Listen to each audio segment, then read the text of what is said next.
Hello and welcome to the Intellect's Cove. I'm Colin Fairley. I'm a pragmatist philosopher and political theorist based at Queen's University in Canada.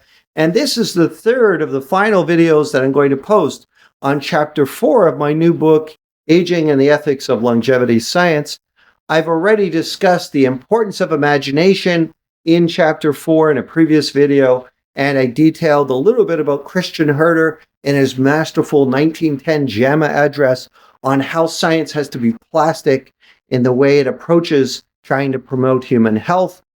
For this final video on idealism and imagination after the COVID-19 pandemic, I'm going to unpack a little bit of the detail of what I want to say about the geroscience hypothesis, the conjecture that we can intentionally modulate the rate of human aging, not only through non-pharmacological interventions such as exercise, diet, and environmental modification, but through pharmacological development. So we develop molecules that target the mechanisms of aging to increase health span and compress disease, frailty, and disability in late life.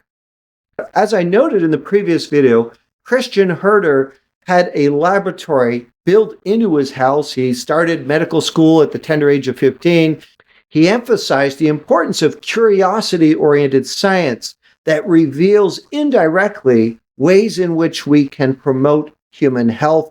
And I gave this quotation of the stream of experimental science that slowly progresses with its setbacks to the realization of medical utility. And I want to suggest that the 100 years of experimental research in animal laboratories, progressing from dietary restriction to genetic manipulation to the identification of particular molecules, is the manifestation of this insight that Herder predicted.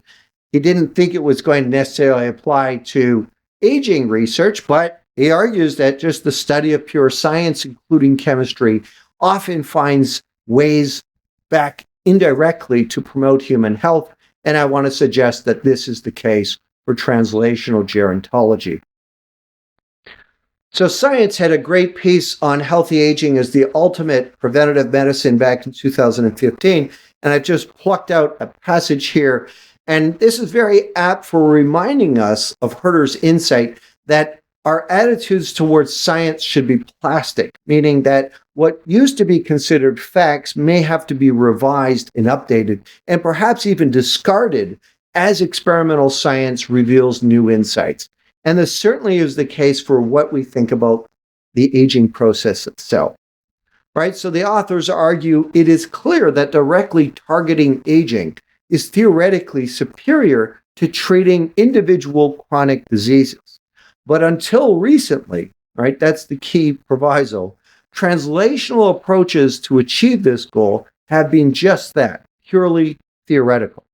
Right? So it's only in the last decade, I'd argue from around the early 2000s, that the prospect of developing a safe, effective, and widely accessible intervention to target aging pharmacologically became something that went from the realm of science fiction to a potential reality. And that is why, as I argue throughout the book, phase 2 of the journey through the ocean of longevity from lifespan to health span becomes so critical. And this will really require us to reorient our aspirations for what we want medical science to deliver in the 21st century for populations that are surviving past the 7th decade of life. Simply delaying mortality is no longer the core imperative that we should be pursuing. We should also, in conjunction with that, be pursuing the expansion of the opportunities for healthy lifespan and a compression of the gap between health span and lifespan. And I believe translational gerontology is the strategy by which we will achieve those morally laudable ends. So recall from previous chapters that Nicholas Maxwell, in his discussion of the contrast between knowledge inquiry science and wisdom inquiry science, notes that they have different attitudes towards pure and applied science, right? So proponents of knowledge inquiry science make a sharp distinction. And I think this maps up to some degree with what Herder argues of the distinction between humanitarian medicine and experimental science.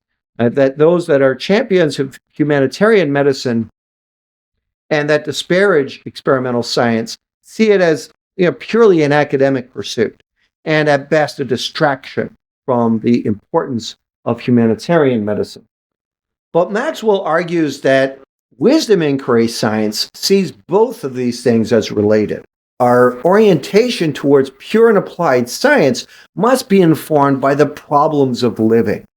And I think research on healthy aging is taking seriously the problems of living, that as extrinsic mortality risks are diminished and we begin to survive to the upper bounds of the human lifespan, the onset of chronic conditions, frailty, and disability imposed by the rate of biological aging really becomes the elephant in the room that medical science must address, right? And that is captured by the iceberg image on the front cover of my book. And I have the shadow of Frankenstein representing the displaced imagination that critics of translational science often invoke to try to convince us not to pursue this kind of novel innovation. But if we hope to reduce the healthspan lifespan gap, we really need to take seriously insights from the biology of aging and how increasing healthspan could offer many societal benefits to today's aging population.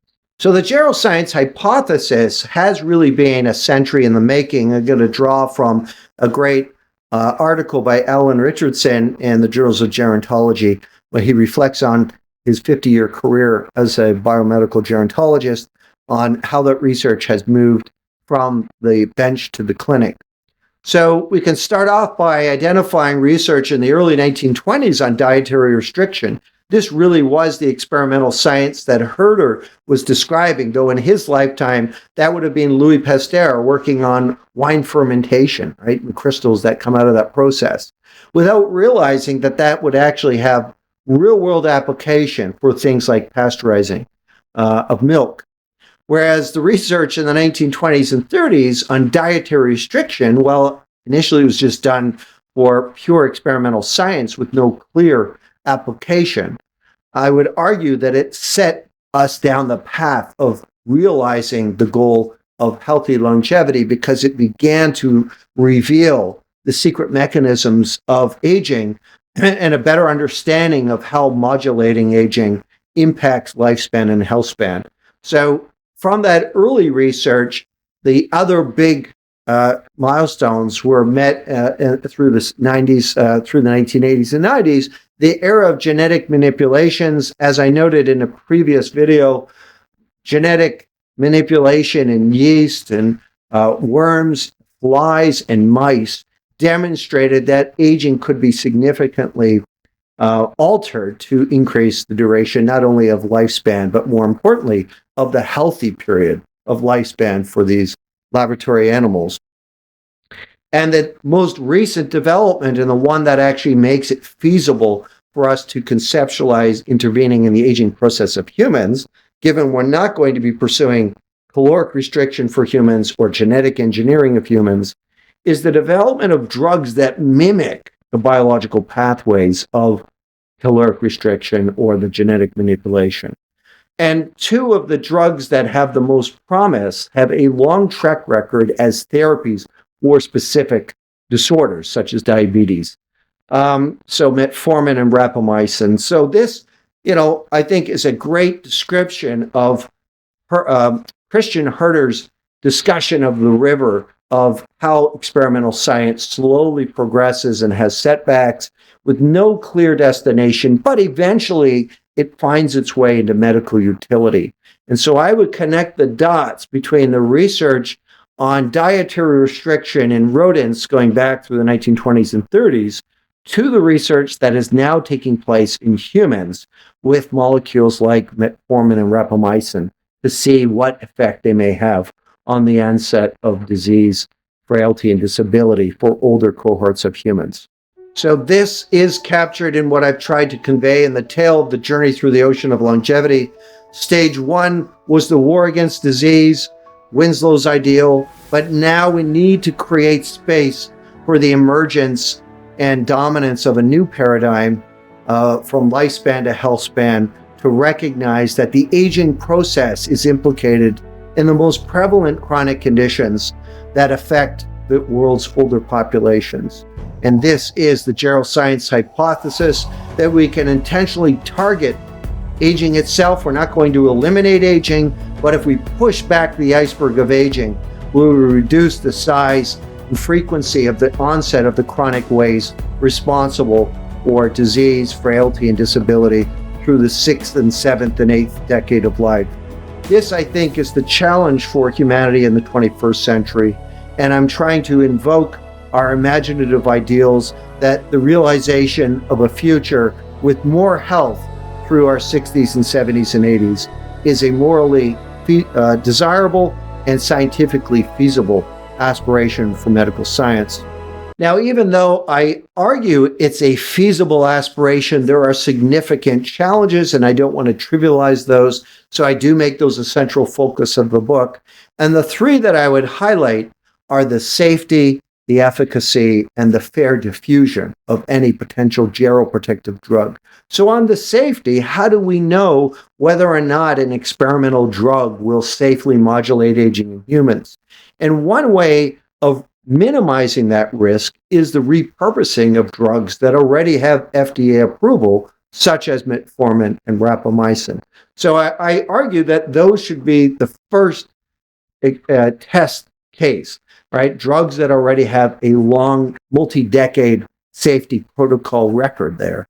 Because if we're going to experiment in modulating aging, we want to do so in a way that is ethically responsible to minimize any potential risk of harm. So that's going to be the first challenge, is moving from the bench to the clinic with minimal risk of harm. Secondly, on the efficacy, how do we know that something actually is valid as an intervention in the aging process? So that links up with the video that I posted on the hallmarks of aging. We don't have the time to wait around 70 years to see if a particular drug keeps people healthy later in life. What we use are hallmarks of aging, which are kind of a proxy for the projection of the onset of disease or the continuation of health. And so we want to look at how drugs are affecting these hallmarks of aging as giving us an indication that it's actually having a positive effect on the quality of life of humans through their 60s, 70s, and 80s. And thirdly, I think this is the one that usually is amplified the most, is who will have access to any geroprotective drugs. Again, one reason for prioritizing the initial experimentation with repurposed drugs is that generic versions of those drugs already exist, so it can be done at a fraction of the cost. But we need to think about things like patents and accessibility and cost. And we also need to think about the burdens of compliance. And the reason that I emphasize so much the development of pharmacological interventions is that burdensome diets and exercise regimes, while they may work for some people, are unlikely to be widely accessible. Most people are not going to be able to live a life, nor should they, of caloric restriction, which is a significant burden. And so in the chapter on the pursuit of a good life, I argue that the aspirations of longevity science have to be tempered by a concern for both a good life and a good death.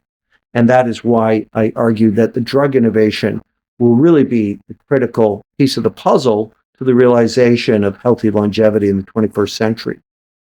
Now, there is a lot of exciting research done at the National Institute on Aging with their interventions testing program, which is actually testing a variety of molecules in mice, for example, to see how various molecules impact lifespan and health span. And I've just taken a screenshot of some of the research. This started in 2002. They've already identified 15 molecules and 2 combinations of molecules that significantly increase median lifespan. And, we're in the midst of shifting from these experiments in animal laboratories to moving to humans. It's both an exciting opportunity, but it's one that needs to be approached with a very methodical, ethical, wisdom inquiry approach, because you want to minimize any potential risks of harm and exacerbating inequality while not forfeiting the significant health dividend that would come by developing a drug that could prolong healthy life expectancy in humans. And so I'll conclude then. I've always had this juxtaposition of the image of the shadow of Frankenstein. This is how our imagination can envision, the worst about translational science, and in particular with the biology of aging. And there are certainly real harms, potential harms that could be, if we don't wisely regulate translational gerontology, that could. So we can't rush the science. We've got to let the science progress when the empirical evidence is there for safety and efficacy. And we also have to give some foresight to the impact on inequality, depending on the types of interventions that are being pursued. So that is a conclusion for Chapter 4 on imagination and idealism after the COVID-19 pandemic.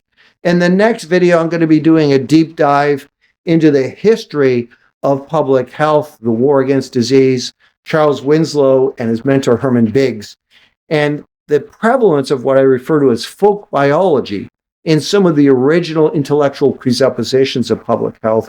And that is a main reason why some of the aspects of translational gerontology have been stifled, because we haven't updated our intellectual presuppositions of public health to have a more biologically accurate understanding of why diseases manifest in the later stages of late life that go beyond simply exposure to environmental stressors that have to do with the intrinsic limitations of our own biology.